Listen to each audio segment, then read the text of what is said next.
Welcome and thank you for tuning in to SM Enlightenment Radio or TV or listening to the Two Healthy Chicks podcast. I'm Ayana. And I'm Jenny.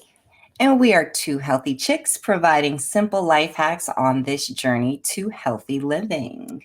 Yes. How are you doing, Ayana? What's in your mug tonight? I am hanging in. I'm feeling better. Still a little bit of a struggle. So, you get the no makeup face tonight. That's if you're listening, now you got to go to the TV. See the raw gorgeousness. Oh, thank you. You always know how to make a girl feel good. Yeah. I have biohydria in my mug tonight because, you can always use some extra hydration when you're not feeling 100%. That's what right. About you? What's in your mug?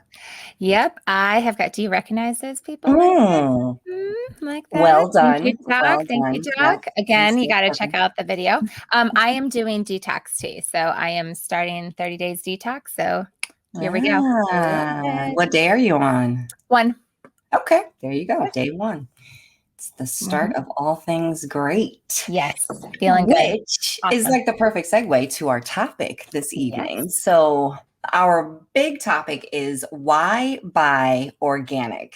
And my husband should appreciate this one, should he choose to listen, because this is a conversation at the grocery store all the time. All the time. So I can't wait to dive into this one.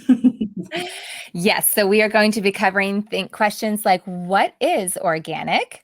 What is the importance or relevance of soil and the power of plants? Yeah. So do you buy organic, Jenny? I think I know the answer to this question. So yes, I do. Yes and no. It's this is going to be a great conversation tonight because I know about the dirty dozen and the things that quote unquote, I should be getting, but then it gets expensive. And then I pick and choose. I go back and forth all the time. So yes and no is the answer. A lot of things more so, but probably not everything. I think, okay, so my answer is similar, but for different reasons. Mine is yes and no, but because there aren't always the things that I need organic. And it's just a matter of, I need to find the local farms. I need to, do more of the local shopping so that I don't have to worry about what the grocery store does or does not have. So shame on me. I need to do a little bit more on my end, but it's usually just a matter of not being available. Well, and that makes me think of something too. And I don't know if we'll necessarily get into this tonight, but just thinking about buying, you said buying local and then also just buying in season. So then you're saying this is not the season for that fruit, so we will not be buying it. Like my friend, the avocado that, you know how I feel about avocados. It's a love-hate relationship. I feel like, there's a window of 30 seconds where an avocado is ripe. So there's that. But yes, I do need to buy them in season. That would probably be more helpful. What is the season for an avocado? I don't even know. If I knew, I don't think we'd be having this conversation. I didn't even know there was a season for them. I guess it makes sense there would be, but I never really thought about that. It's always avocado season. I feel like we're going to learn tonight. So hopefully our listeners and our watchers will learn along with us. All right. I love it. I have a lot to learn. Clearly, we both do. Yes. Thankfully, we have a guest tonight who will be able to help demystify some of the questions and misconceptions of buying organic and what it's all about, and hopefully be able to tell us when we should or should not be buying avocados. So Lidsaya Vandeusen is an intuitive wellness strategist and passionately empowers people struggling to feel good in their skin and have a desire to live a happy, healthy, and well life. I have to say, I met Lidsaya, well, not met, but virtually met. Oh, goodness. I want to say in March. And it was through Clubhouse, which I'm hoping that we'll get to dive into today. And I mean, just fast friends, I think that she has so much to offer in the realm of healthy living and everything that we're about. So I'm very excited to welcome my friend, Lidsaya. Yay! Welcome. Welcome. Hello. Oh my gosh, this is so fun. I was just ready to keep watching you guys all day. I was like, sure. Come join us. We had to get warmed up for you, so it's not a cold I start. love it. It's amazing. It's amazing. Well, thank you so much for joining us tonight. Yeah. I really appreciate it. I know it's late, and us gals, we get really chatty and silly this time of night, so just bear with us. Makes it more interesting that way. Well, I'll be We'll get slap some happy more for sure. bloopers that way. Ayana knows I'm like early to bed, but I'm grateful to be here. So it's all good. Oh, Thank you for staying up for us. So let's just jump into it. Lidsaya, what is organic? What does that mean? Oh, okay. Well, I'm going to give you you can look it up. You could look up USDA organic. So of course, I'm not going to go read you the, definition. I think everyone listening to the show are intelligent humans. But the way that I explain it to people is that it's in the US, it's the most optimal form of certified growing we have. So it doesn't mean that it's the best growing available. In fact, that would be more in the regenerative department. And that would, of course, include organic foundational principles. It's just that and expanded. So it really grows on top of that. But we don't have universal labeling for that yet.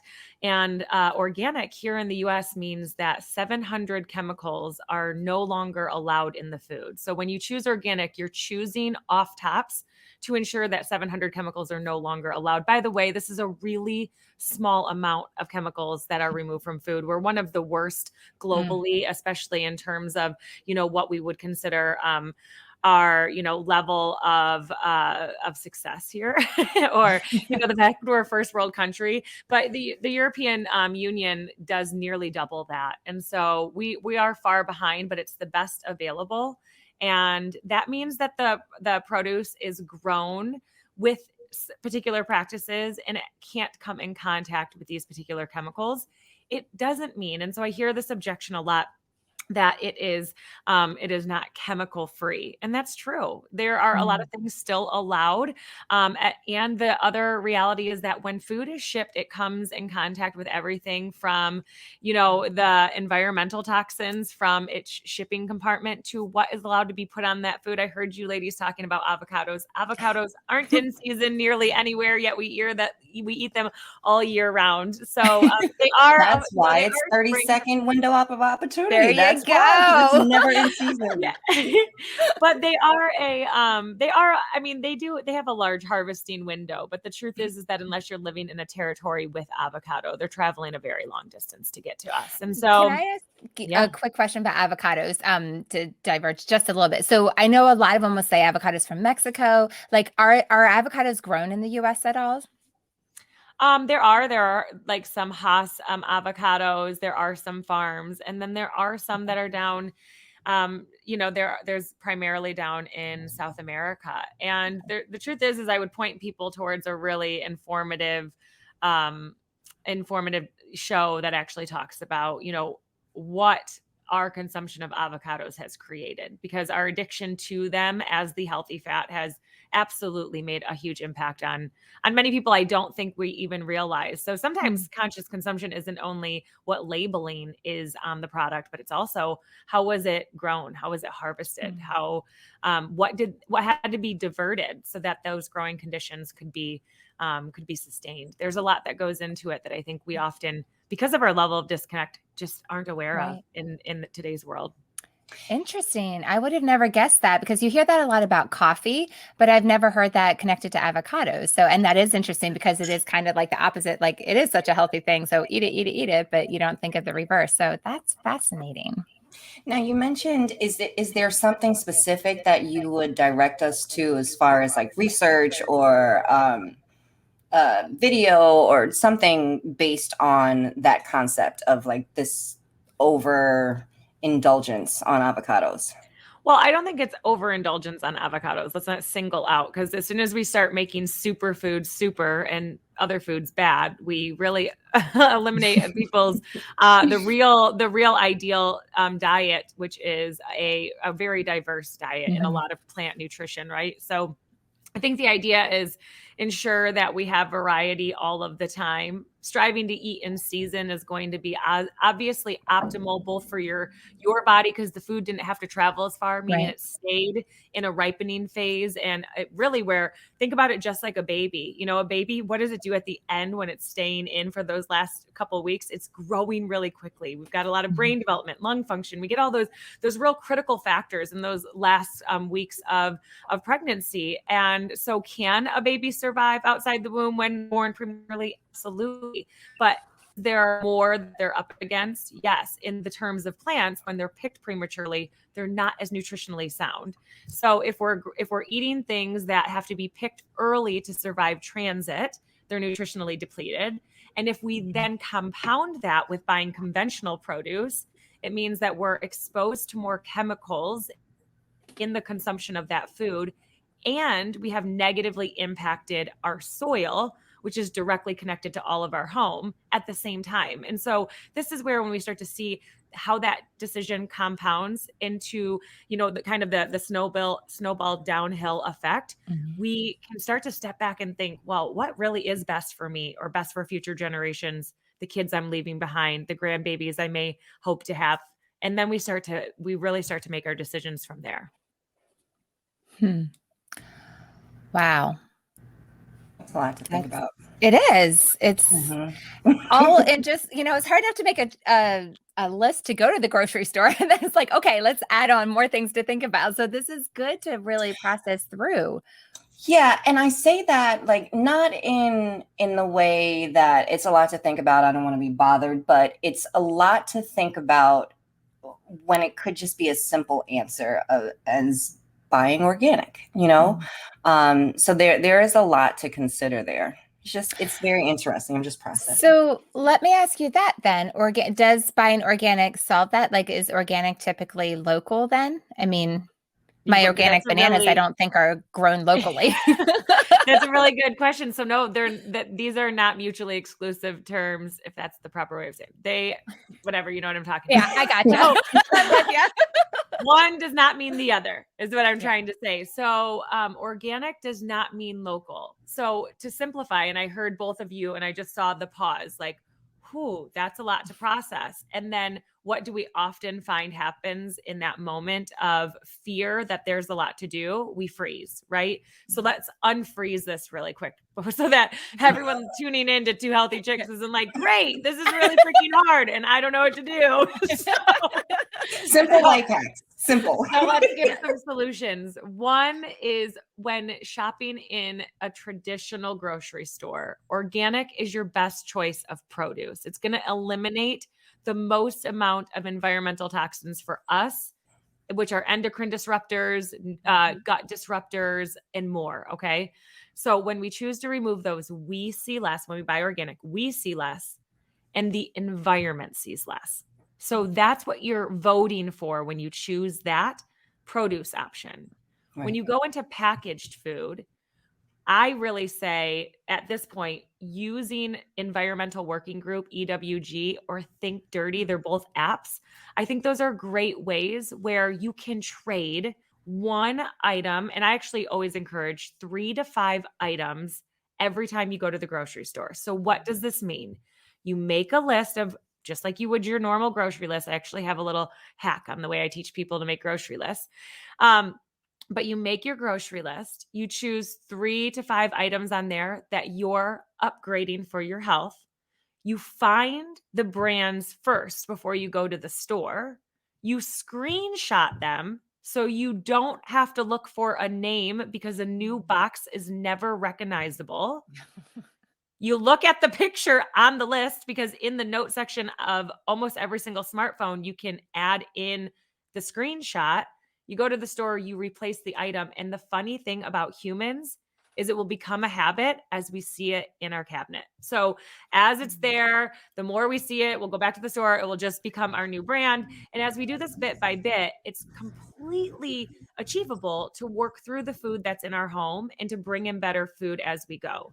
And the final thing I'll add to make this also very achievable and even more nutritionally optimal is, when it's possible. So I encourage everybody, find a local farmer's market, purchase your organic produce from the farmer's market or CSA. Start there, fill in the rest at the grocery store. And the more we can make that our habit, we'll be eating optimally. The only thing better would be growing our own. And of course, that's something I'm enthusiastic about too, but Oh, I'm definitely going to jump in on that one because I'm anxiously awaiting the moment, but we'll get to that. So I just wanted to review because this is perfect Facebook material for our Facebook group, Two Healthy Chicks, the number 2, shameless plug. The grocery list. Choose 3 to 5 items that you're upgrading for your health. Research before you leave the house and take a screenshot of those brands so that it's easily recognizable at the grocery store. Did I miss something? I feel like I missed something. So that's Okay. So the only thing, it's not a miss, but the add in there is that run that item. The way you're going to know your new item is by using Environmental Working Group app, the Healthy Living app, or Think Dirty. Those are great databases that can provide you with cleaner options because they have a ratings system. So it tells you how's your food rated. Yeah. Perfect. And I did get those 2 apps, EWG and Think Dirty. So that you can find in our Facebook group. And then the best way to go about it is just like you said, start at the local farmer's market and then fill in what you don't get there at the grocery store. I like that. That actually makes me feel better because then I don't feel like I'm having to make this choice. Ooh, well, they do have this organic here. I wonder what they're going to have at the farmer's market. That makes more sense to start there and then fill in. Makes perfect sense. I will add another little hack that I just started doing, and just to kind of help with this or whatever, and with the cost and things. But one of those online subscription things that you can do, I guess I won't say the name of which one I'm doing, but that you can order, and it's fruits and vegetables and things that are going to expire soon or just a little awkward or can't sell too well. And then you can get your organic things through that and pay a lower price. So I am dipping my toe into that and trying for the convenience, and I will definitely get all organic there because it's lower price. So that's something that I'm trying as well. So maybe that's another thought. And I love your tip for doing just a couple things each time. I think that's brilliant because that's what I did when I switched to gluten-free and dairy-free. And it's overwhelming to try to figure out what, everything to do. So it's like, okay, let's just replace one thing at a time, 2 things at a time. So I think that's brilliant. That's awesome. Yep. 1% better every day. Yeah. So I do have a friend who's using that service. I don't know if it's the same one or not. Have you received your first shipment? I have. I just got my second one today. Ooh. And are you happy so far? So far, I am. Yes, okay. I am. Go. So if you there want you to have know it. more, Somebody's check it out in our asking Facebook group. Okay, so let's move on. You did mention something, Lidsaya, about the soil, and I want to touch on that. And, we kind of dibbled and dabbled into it a little bit, but the importance of our soil and how does it play into this concept of buying organic, eating organic, and our overall health. I know that you talked about how our environment is impacted when we buy organic, but can you just dig a little deeper? No pun intended, but that was a good one. That was a good one. And talk about the soil. Yeah. The funny thing is I've been sitting on my hands, you guys, because what you don't know about me is I talk with my hands a lot, but my fingers are I have so much dirt because I've been in the soil that I'm I don't want my nails on camera at all. That's awesome. I'll absolutely dig deeper. So, here it's going to start with some not great news, you guys. And I've got to bring it here because I believe that change comes from a foundation of truth. So the truth is I think if you are one to watch the news right now, you could turn on any station from any perspective and see that our world is absolutely shifting in terms of significant climate experiences. Mm-hmm. Call it what you want. I'm not here to have that deep conversation, but here's the truth is that even organic's not good enough. Even sustainable isn't good enough. If we sustain what we're doing right now, our trajectory is still going upward. So sustaining means we would still be climbing, and that isn't actually working, as we can all see. So it really, some call this like the Great Reset. I call this the Great Awakening. It's our opportunity to truly become woke to what really works and what isn't serving any of us. It's not serving our health. It's not serving the environment. It's not serving all the, microbes that are needed to create this bountiful, environment that we all call home. So the truth of the matter is that we have a large amount of carbon.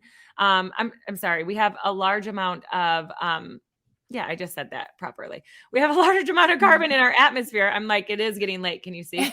But and we're so used to hearing that we need to plant trees. We need to plant trees. Now listen, plant all the trees. I believe in it too. Like green the world and put it back. But what we haven't been taught is that soil actually traps more carbon than all the trees and all the water combined. That's a lot of carbon. And one of the number one issues is we have soil erosion because of the chemicals in way we farm. So our disruption to Mother Earth, truly herself, the way that we have decided that sterilization would provide a more bountiful, growing season and less headaches along the way, we have eroded our topsoil, losing key microbes and losing the opportunity to trap carbon because the soil turns to dirt. And everyone remembers, I'm sure if you read a history book, the Dust Bowl, which was created by over farming. So humans have the capacity to completely change our climate by our practices. And so our soil matters. And the more that we can make a positive impact, the more we're truly planning for a future that is possible, because without it, this world doesn't support life. It doesn't support human life specifically, and many of the other species. So what can we do? Because again, I said it's going to start kind of dark, and I'm not here to like doom and gloom. The reality is this is where we are. And if we focus on where we are and we get stuck in that, then we won't be able to move forward. So there's always a forward, and the forward things we can do is, number one, if you own a home or you have access to being the one who is in a decision-making position in terms of what goes on your plot of land, meaning sprayed applications, I beg you, please stop. Please step away from the identity that affluency is determined by the symmetry of blades of grass in our lawn, and that we need singular life forms in our lawns as a way to prove that we're successful. Our greenery is intended to be as diverse as we would hope our gut microbes would be. And so the more that we reduce life form in our soil, the less diverse the soil is in its microbes. So we have become a weed-free zone. Just as neurotic as we've become with hand sanitizer and Clorox wipes and Lysol, we've equally done that in terms of the way we treat our soil. And so we need to stop sterilizing everything. We need to understand that we are in communion with these living microbes. There are more of them than us, even in one little handful of soil. And they build us. We're less human cells than we are everything else. So we become so egotistical to believe human first, yet without them, humans don't exist. So stop spraying your lawn. And then if you are in a place of influence, if you have a voice, if you want to become an advocate, take this conversation to your schools. Have them stop spraying where our babies play. Local parks, townships, counties, cities, it doesn't matter. I am watching. And so what I will encourage everybody, and I have no affiliation outside of truly being an advocate for this mission, is Farmer's Footprint. And so I encourage everybody to follow the Farmer's Footprint, to understand this mission, and to become soil advocates. Because as we all know better, and we truly speak and stand for the very thing we're going to be all standing on for our entire life, I truly believe the more connected we'll be, not only to our food, to each other, and truly as community. And so that is soil. That is one heck of an answer, Lidsaya, and I appreciate every bit of it. It's great when we can give our listeners, including ourselves, because I'm sure I can speak for both Jenny and I, when that is a lot to think about. And it's unfortunate that, because I've heard it, you and I have been in many a clubhouse. But it's unfortunate that this is not more of a conversation in more mainstream avenues. So hopefully, we're shedding some light. And I love the idea, like your second piece, don't just stop spraying your own, but take the conversation. If you want to be an advocate, that makes perfect sense, especially where our children play. I think that should hit a ton of mama bears. I know it got me in the gut. Okay. So that, I think, is a perfect place to pause, hit the perfect segue to our break. We will actually come back and we're going to dive into more of the power of plants. And yeah, I'm Ayana. And I'm Jenny. And we are Two Healthy Chicks on SM Enlightenment Radio, TV, and Two Healthy Chicks podcast. See you in the next segment.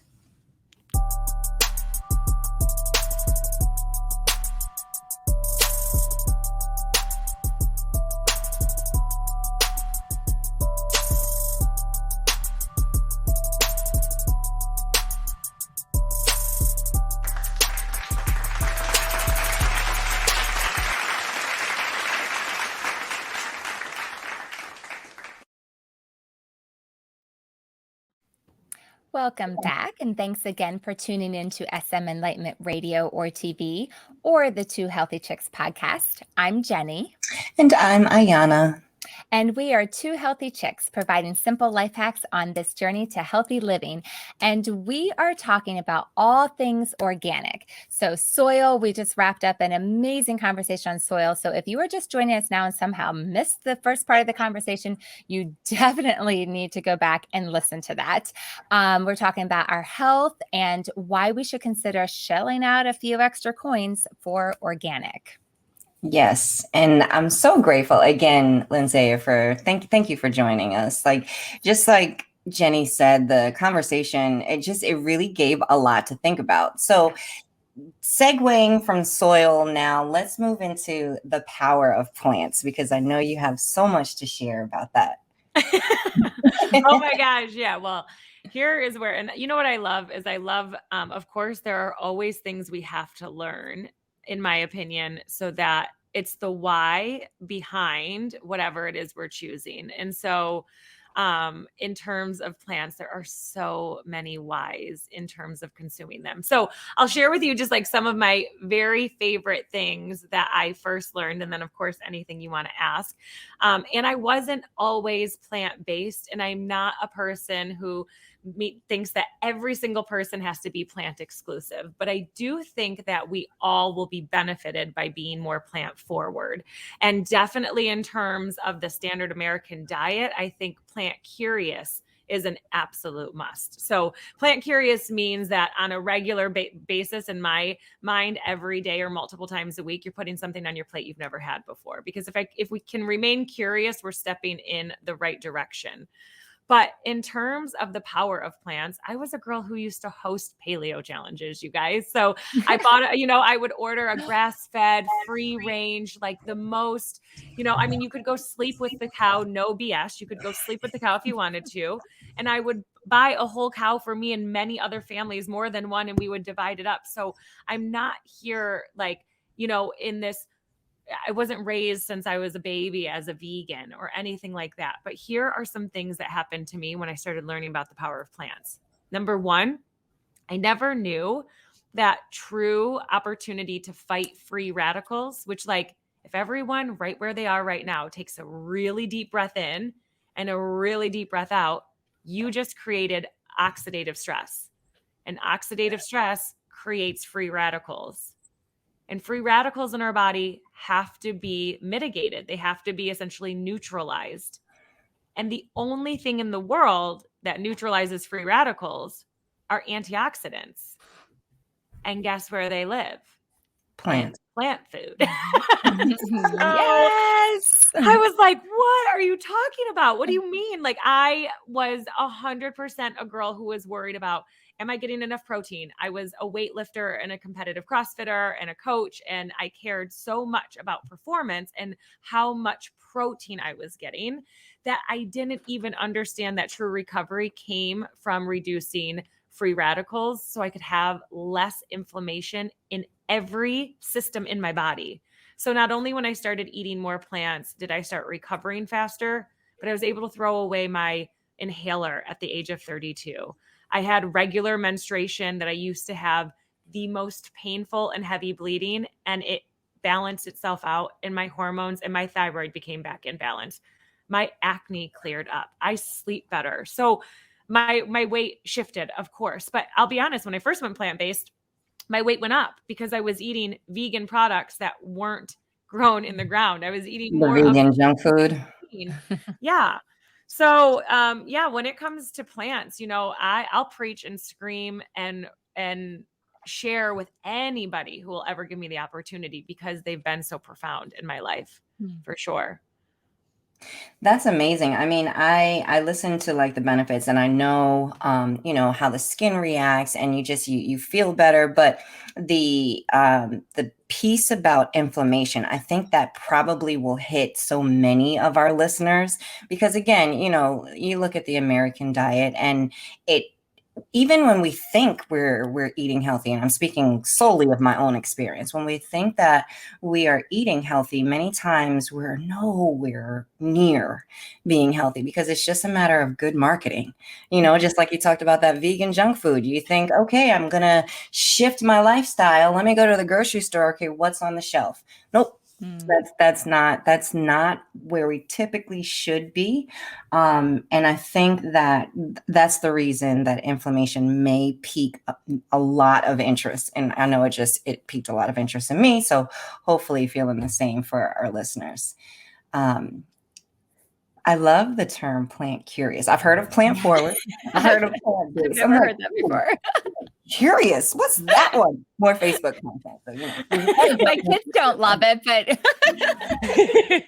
yeah, the kids, I mean, with them, that really to me is the way that we encourage kids is obviously by modeling first. Yes. So more than anything, I know we always say involve them, but children must first witness before we ever start grabbing their little fingers and trying to teach them to walk. First they witness, first they watch. And so the first thing that we ever have to do when we expect our children to do something is do it first. And then the next thing is get them involved, have them take part, make it fun, make it vibrant. I mean, the truth is that, children's brains actually need the long chains from sugar or the long chain sugars from fruit. So feed them tons of fruit. There's tons of colors there, lots of antioxidants. It's a great way to step them into eating far more plants than you may have ever thought. So that's a good way to get the kids involved. And then I know Ayana knows about my passion of growing year round, and my growing system has two forms of curriculum. It has core-based curriculum and project-based learning curriculum. And when you're able to have lesson plans, and this is for grades K through 8, so when a child is involved not only in the maybe choosing, chopping, and consuming, but they're part of the growing, they're part of the nurturing, they're part of the witnessing it come to fruition and seeing the fruit truly of their labor, it's a different experience. And so that's one of the reasons that, I think it's so important to get children involved in growing, even if it's windowsill herbs, but show them that by something as simple as putting a seed in the ground, they can grow something beautiful. I love that. That's awesome. The educator in both of us, I'm sure. Yes. So we're both teachers. Yes. No, I love that. And it is when you're a teacher, you're always a teacher. But go ahead. Yeah, no, it's so true. And it is fun. I mean, we do a garden in the summer, and then we also have raspberry plants. And my dad has a very extensive garden at home, and I grew up with that, and we grew a lot of things. And so one of our gifts when we moved into our house was they gave us some of the raspberry plants. So we've had a raspberry patch ever since we've lived in our house. And for whatever reason, the last 2 years, just did not produce, and it was so disappointing, but they're back. And so it's just so fun. And so even tonight, my one daughter went out, she's like, oh, get me a bowl, and just picked them all. And it's so, and that's for that reason, like I don't buy raspberries at the store. I just don't. I'm like, I call myself a raspberry snob. I'm like, once you've had them off, you can just pick up, like, I don't buy them at a season. I don't buy them in the store. Like that's the only, and my kids are like, no, buy us raspberries. I'm like, no, eat them off the bush. That's the only time we eat them. It's not the only thing I'm like that about, but oh man, there's nothing like a raspberry off the bush. Well, then you're the perfect person for a deep freezer to do large pack picking so that you have it year round in frozen form. You're like who I would, when working with a client, you'd be the first person that I would say that would probably be a really great preservation method for you to be able to optimize in season fruits, specifically those kinds, I definitely do that with blueberries and strawberries because we have that. I just never pick enough, but we have, they grow right near us. And so we go in season and pick them and like do the whole thing and wash them and freeze them. And so it doesn't last us all winter, but a good chunk of it. I just need to get more. It's funny. My family does it with collard greens. There's, that divide. Yeah. Anyway, I digress, but I feel like a raspberry recipe coming along. Her daughter has the best recipes.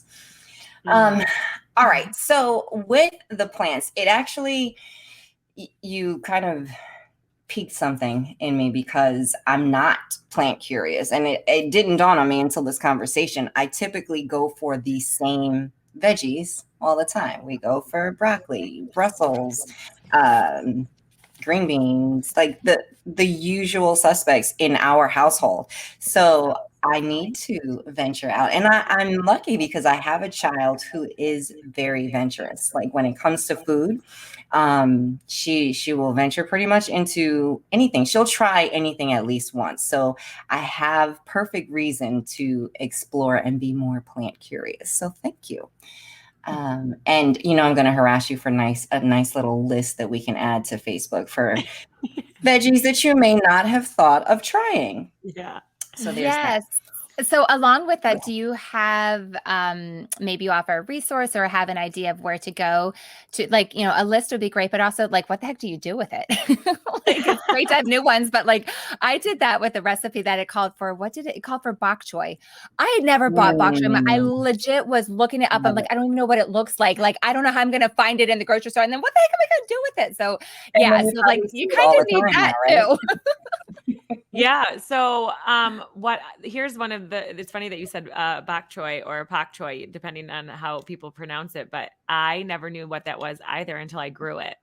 And so one of the ways that I've probably had the most fun specifically with the diversity in greens is that here I live in Michigan. And so, we have like 2 foot of snow 6 months out of the year. Not really. I'm exaggerating, but it's cold. You can't grow outdoors. And even if you try to grow in a school, everything actually comes to fruition when the children are already home for the summer. So they don't actually get to take part in that harvesting and experience. But when I am growing year round and I have 20 to 28 growing stations and you're primarily doing herbs and greens and microgreens when you're indoors, I mean, that's a lot of different stations to fill with lettuces and herbs. And so I actually have created diversity in what we consume because it's right there, pickable steps from my kitchen. But when it comes to what to buy, so it depends, I don't think that it's a one size fits all. So some people really need a recipe. I am not at all a recipe. I am a cook. This is how I do it. But I do provide, and when I work with clients, I have a recipe database so that they can choose recipes and create a shopping list from that. But if you see something that you've never seen, if you're like me and you're kind of more of a cook, then when you're in the grocery store, you pick something up you've never seen, and then you create a recipe from it, meaning you put that into the search engine, recipes with jicama, recipes with, I'm trying to think of some other ones that turnips, recipe with leeks, and people won't necessarily know what that is. And so that's the fun thing. I tell people, don't overwhelm yourself. You shouldn't go home with a carton full of stuff you have no idea what it is. Not a good idea. Probably going to end up in the trash. You're typically good with just a few, but yeah, it's a fun way. And it's important. The reason that it's important is that what has the latest in research, and that is something that's big for me. I'm not medically trained. I had to be trained on what to look for in terms of good research by someone who that's their profession is research. Because I really didn't know. I didn't know the difference between gold standard and, in general research that can be like a clinical trial, but not necessarily, to the published level, all these things. But the latest in research is that more than anything else in terms of importance of food, it's diversity. Diversity is the most important thing in relationship to gut health. And so we often overwhelm ourselves with thinking how much of something we would have to eat.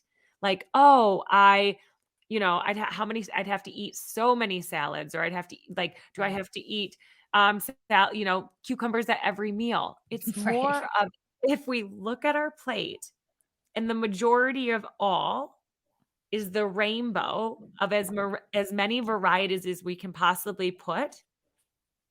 Every time that we sit down, the more that we lean into that kind of concept, the more we're going to be optimizing our health. Yeah. I love that. That's something that Dr. B said in his book that really stood out to me. That was a big takeaway there, was eat the rainbow. Just whatever you do, just eat the rainbow. So I love that. And it is, and it's simple. And especially when and you know what, I think is very eye-opening when you step into this is much like Ayana.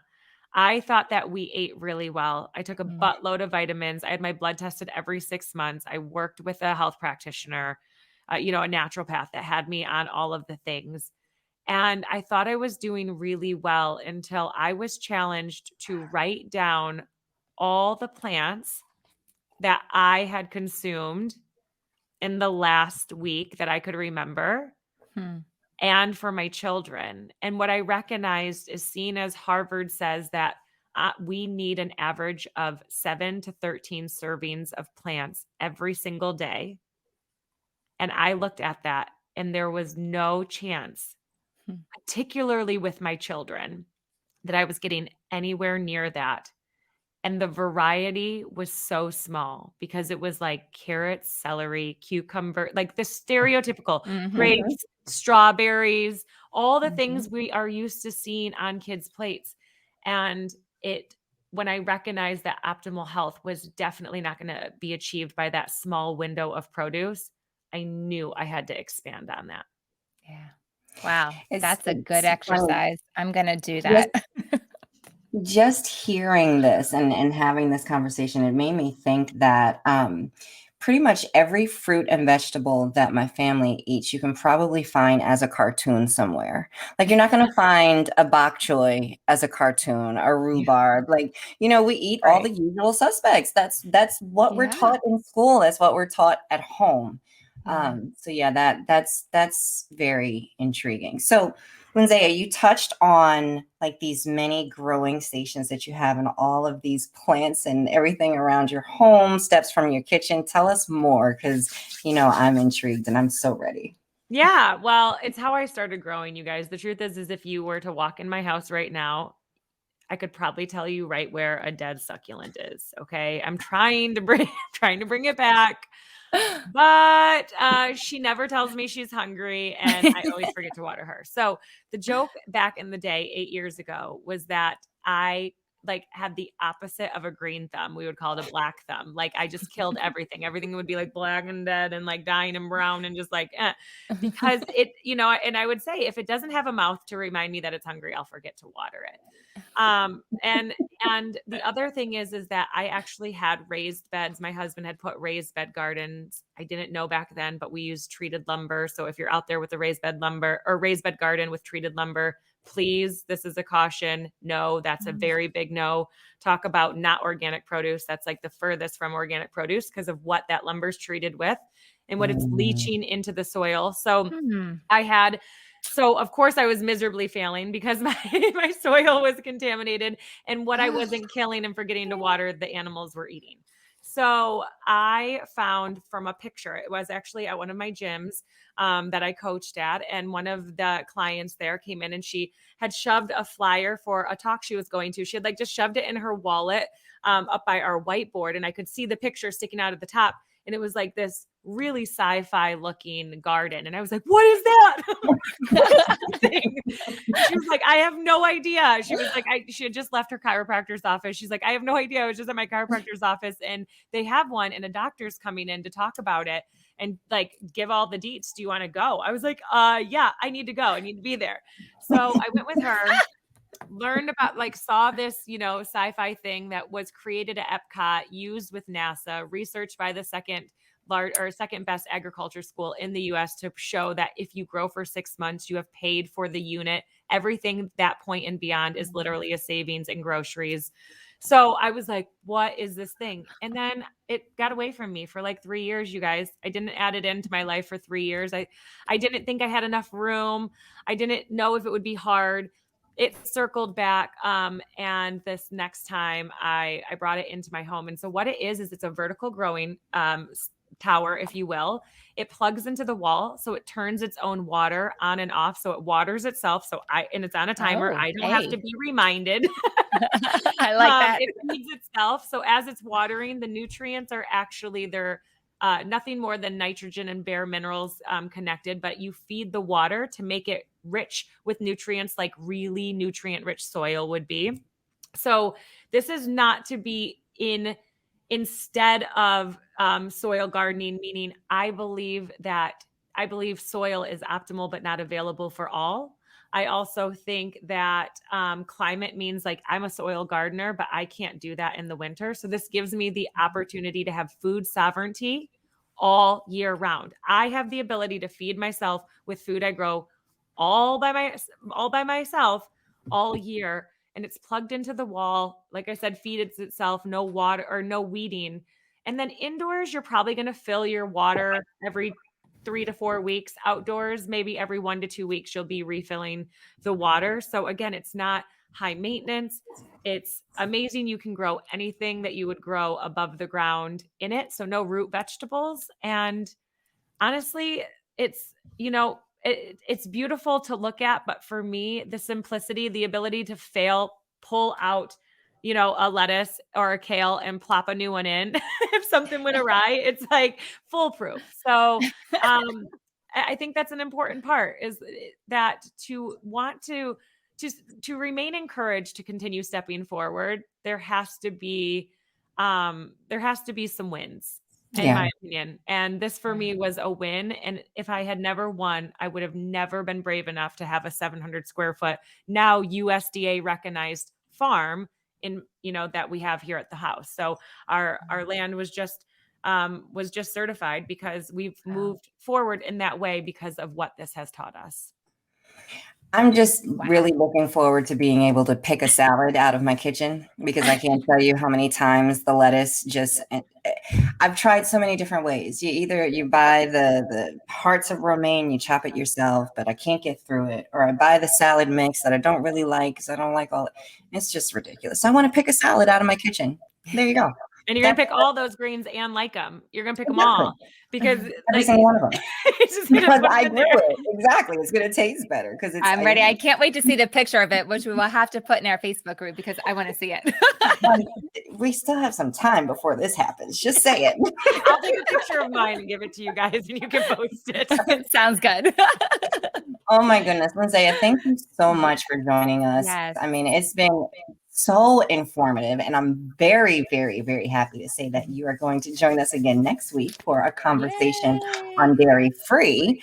That is, of course, if we haven't scared you off. And how can people get in contact with you? People always say, don't say this, but like all social media platforms, I've yet to meet another Lidsaya. So Lidsaya.com is pretty much every social platform. If you type in Lidsaya, which is simply Lindsay with an A on the end, on any social media, you're going to find me. And the other thing is you can text me. We're excited. I'm getting ready to host another 10-day plant-based challenge. It's completely free. There's no commitment, but in community, we step forward and we make this not only the plant-based commitment, but other health commitments so that we can choose to show up together. So people want to be in with me, we'll be doing it in the Facebook group. I provide extra support via direct text messaging. And so you can just text me and say, what's up? Say you want to join, ask a question. I'm there. Yeah, I had definite FOMO on the last one, so I think I'm going to join this one. So there's that. Thank you so much. We'll see you next week, Lidsaya. Cannot wait. Thank you, ladies. Lidsaya. Awesome. So we are definitely going to have all that information for you in our Facebook group. Yes. So excited about that. Yes. And so definitely check out our Facebook group. And our APOD, of course, goes along with all of the veggies. And it is our superfood green. So on those we days, could not have better planned that. Like the I conversation, we weren't even expecting that. This is perfect. And of course, no substitute for eating veggies. No, but if no you have a substitute. busy But lifestyle. sometimes when you just are having a tough time to get that in, when you realize like, oh my gosh, it didn't happen or whatever the reason is, there's nice to have a really good backup. And this is nice because it has prebiotic fiber in it that supports the GI tract, and it's created from a key blend of targeted nutrition that targeted, eat the rainbow, right? It has a rainbow. So it has greens, yellows, reds, blues, all kinds of things like blueberry, elderberry, red beet, pomegranate, pumpkin, carrot, banana, spirulina, alfalfa grass. I could go on. So yeah, it's there's a great 36 way of to them. get your greens in. What'd you say? I said, yeah, there's 36 of them. Eat the Yes, rainbow. Absolutely. there's a whole lot of them. So it's an easy way to eat the rainbow. I don't know how we always do this. We always cram at the end because we run out of time, but there's just always such good information. Really quick, what is your random fact, Jenny? My random fact is that I lived on an orchard for a little while when I grew up. Once again, something that we learn every single time. An orchard. Wow. Yes, going and picking the fruit and hiding in the fruit Apples? shed and apples. Oh my There was goodness. mainly apples, but it was lots of stuff like Now I'm thinking apple everything. pie. Oh yeah, apple all the cider. apple stuff. The best apple cider, fresh apple cider. Oh, it's amazing, so good. I'm an apple cider snob So mine is quite the opposite. Yes, what's yours? I do not have a green thumb, which is exactly why I'm interested in this tower garden. Because let me tell you, the first time I tried to garden, it rained the day before and I didn't think about it. And a worm popped up and yep, I was all done. That's it. The ground just stayed dug up and until, somebody put it back. I'm all set. No. There better not be any worms in your inside kitchen thing. Nope, that is what appeals to me. I probably can't kill it and there won't be any insects. So there you go. It's perfect for you. That is all for our episode. As usual, we hope you found some golden nuggets. I'm Ayana. And I'm Jenny. And we are two healthy chicks providing simple life hacks on this journey to healthy living. Thanks for tuning in on SM Enlightenment Radio, TV, and the Two Healthy Chicks podcast. Have a great whatever you're having. Bye.